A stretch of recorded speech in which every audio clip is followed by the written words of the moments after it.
తల్లికి వందనం పథకం గురించి మరి వైఎస్ఆర్సీపీ పార్టీ నుంచి పెద్దలు చాలామంది ప్రశ్నించగానే, అందులో మోసపూరిత విధానాల గురించి ప్రశ్నించగానే కూటమి నాయకులు బయటకు వచ్చారు.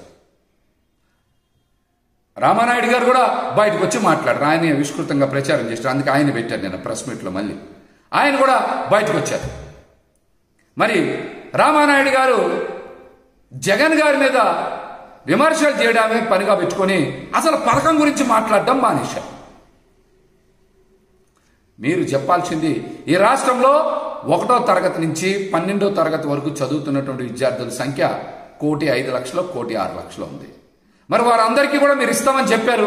ఒక్కొక్కరికి 15,000 ఇస్తే 15,600 కోట్లు, 15,700 కోట్లు డబ్బులు ఇవ్వాలి. మీరు అంత బడ్జెట్ ఇస్తున్నారా, ఇవ్వట్లేదా? ప్రతి బిడ్డకి తల్లికి వందనం ఇస్తా అన్నారు కాబట్టి మీరు 15,600, 15,700 కోట్ల బడ్జెట్ కేటాయించారు. అంత బడ్జెట్ కేటాయిస్తున్నారా లేదా? ముందు ఆ విషయం చెప్పండి. ఆ తర్వాత డిగ్రీ విద్యార్థులకో, ఇంజనీరింగ్ విద్యార్థులకో, పీజీ విద్యార్థులకో ఫీజు రింబర్స్మెంట్ గురించి తర్వాత మాట్లాడదాం. తల్లికి వందనం పథకంలో ప్రతి బిడ్డకి మీరు పథకం అమలు చేస్తా అన్నారు కదా. మరి ఈ రోజున ప్రతి బిడ్డ అని జీవోలో మెన్షన్ చేయకుండా తల్లికి మాత్రమే అని రాశారు. అది కూడా కొంతమంది తల్లులకు మాత్రమే అని రాశారు. ఈ మాటలని మీరు ఎన్నికల ప్రచారంలో చెప్పపోయారా? ఆ రోజే చెప్పాం, ఇది సూపర్ 6 కాదు, సూపర్ స్కామ్ మేనిఫెస్టో అని చెప్పాం. సూపర్ స్కామ్ మేనిఫెస్టో అని చెప్పాం. మరి దీని మీద పెద్ద ఎత్తున ప్రచారం కూడా చేశారు. B3 బాబుల గురించి మళ్ళీ చెప్పాలి.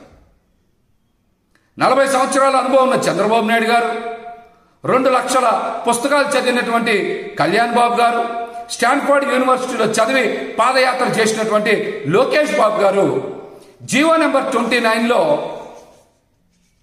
తల్లులకి మాత్రమే, బిడ్డలకి కాదు అని ఆ జీవోలో మెన్షన్ చేసినప్పుడు అది అచ్చుతప్పు పడింది, మారుస్తాం మేము అని మీరు ఎందుకు ప్రకటన చేయట్లా? అంటే మీరు ఈ పథకానికి తుట్లు పొడుస్తున్నట్టు కదా అర్థం. అంటే తల్లికి వందనం పథకంలో విద్యార్థులకు వెన్నుపోటు తప్పదనే కదా మీరు మాట్లాడారు.